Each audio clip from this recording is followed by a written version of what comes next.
Hello বন্ধুরা, ডলি রান্নাবান্না থেকে তোমাদের স্বাগত জানাই। দেখো আজকে আমি দেখাবো ওলকপির তরকারি। ওলকপি তো খেতেই চায় না, বাড়ির অনেকেই খেতে চায় না, একদম দেখলেই বলে দু চোখের বিষ এটা। তো আমি আজকে বানিয়ে দেখাবো। দেখো এরকমভাবে রান্না করলে বাড়ির সবাই খেয়ে নেবে। তো ওলকপি নিয়েছি একখানা, একটা আলু, আর নিয়েছি আমি মটর ডালের বড়ি আর সাদা জিরে শুকনো লঙ্কা গোটা, আর নিয়েছি ধনেপাতা, আর নিয়েছি একটা ওলকপির জন্য একটু মোটা করে একটা টমেটো টুকরো আর কাঁচা লঙ্কা। তো চলো প্রথমে কি করব। প্রথমে আমি ওলকপিটা ভালো করে ধুয়ে নিলাম, মধ্যিখান থেকে ফালি করে ছোটো ছোটো করে টুকরো করে খোসা ছাড়িয়ে নিলাম। নিয়ে এবারে ক্যাশারের সাহায্যে ঘষে নেব। ওলকপিটাও ঘষে নেবে এবং আলুটাও ঘষে নেব। এই ঘষে নিলে রান্না করলে আর ওলকপি বুঝতেও পারবে না। দেখো একদম এরকম ঝিরে ঝিরে করে ধুয়ে নিয়ে কাটবো। কাটার পরে ধোবো না আমি। কাটা হয়ে গেছে, কড়াই তেল দিয়ে দিলাম। তেলটা গরম হলে আমি বড়িগুলো ভেজে নেব।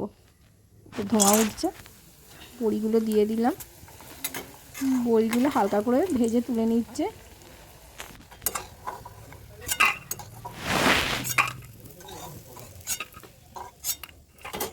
এবার ওই তেলের ওপরেই শুকনো লঙ্কা আর সাদা জিরে ফোড়ন দিয়ে দিলাম। দিয়ে এর ওপরে ওলকপি এবং আলুটা দিয়ে দিলাম। তার উপর দিয়ে দিলাম স্বাদ মতন লবণ, দিয়ে একটু নাড়িয়ে চাড়িয়ে নিয়ে নিলাম। এবার এর উপরে দিয়ে দিচ্ছি হলুদ গুঁড়ো,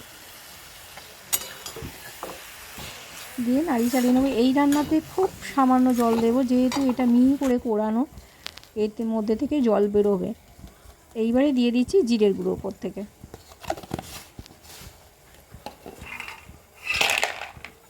দিয়ে এবার এটিকে ভালো করে নাড়িয়ে চালিয়ে নেব।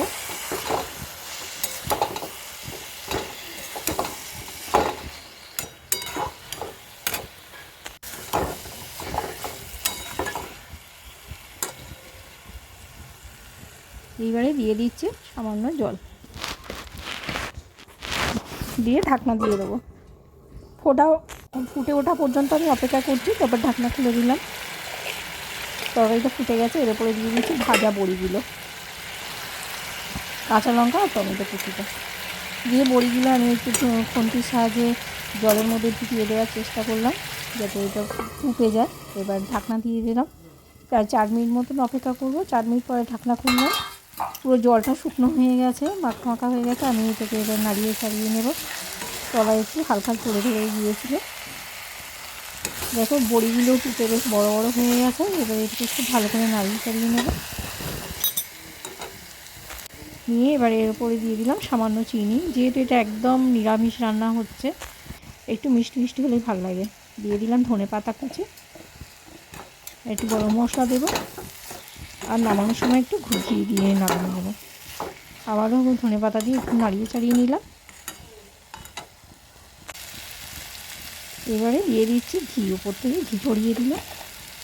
নাবিয়ে নেব। নাবিয়ে গরম গরম পরিবেশন করব। তো এইটা রুটির সঙ্গে খেতে খুবই ভালো লাগে শীতকালে, আর ভাতের সঙ্গেও ভালো লাগে। তো বন্ধুরা, তোমরাও এরকম বাড়িতে রান্না করে দিও, বুঝতেই পারবে না ওলকপির তরকারি কী খেয়ে নেবে নিমিষেই।